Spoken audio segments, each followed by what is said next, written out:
दिवसापासून शंकराच्या मूर्तीतले संबंध लाईट बंद आहे। याचं कारण असं, ज्यावेळेस आम्ही बघण्यात आलं म्हणजे आमच्या, तर पूर्णच्या पूर्ण वायरी कापून ठेवल्या आहे। असे सगळे स्विच कापून नदीत फेकून दिले आणि त्यानंतर इथला तो बॉक्सच चोरून नेलेला आहे। असं नेहमी घडत असतं।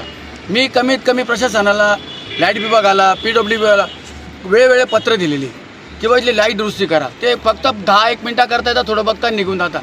आज संपूर्ण खालून भरून वायरी कापून टाकलेलं आहे। हे पत्र मी आता देवपूर पोलीस स्टेशनलाही दिले। आता मी चालू सिटी पोलीस स्टेशनला तक्रार करायला। अज्ञान संकटाने करणारं काम आहे हे सगळं।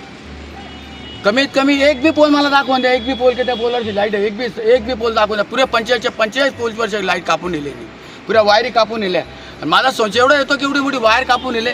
या नदीकाठाच्या भागात बरेच दिवसापासून मी बघत असतो इथं काहीतरी वायरिंग जात असतं नेहमी। पोलिसांचं यांच्याकडे प्रशासन लक्ष नाही का यांच्याकडे? इथं नेहमी ते काळा पूर्ण वायरिंग जात असतं। माझं वाटतं त्यांना त्यांची चौकशी करावी, इथल्या वायरी ते तर निघून गेल्या सगळं। कारण हे 4 दिवसापासून लाईट गेलेले। ह्या परिसरात CCTV कॅमेऱ्यासाठी मी पत्र दिले, पोलिसांनाही पत्र दिले प्रशासनाला। आणि जास्त करून आपले हे खासदार मॅडम आहे त्यांनासुद्धा मी पत्र दिले की मला इथे तुम्ही CCTV कॅमेरे, पुढचे ते गेट, स्टीलचे गेट हे लावण्यासाठी मला तुम्ही 10 ते 15 लाखाचा निधी द्यावा।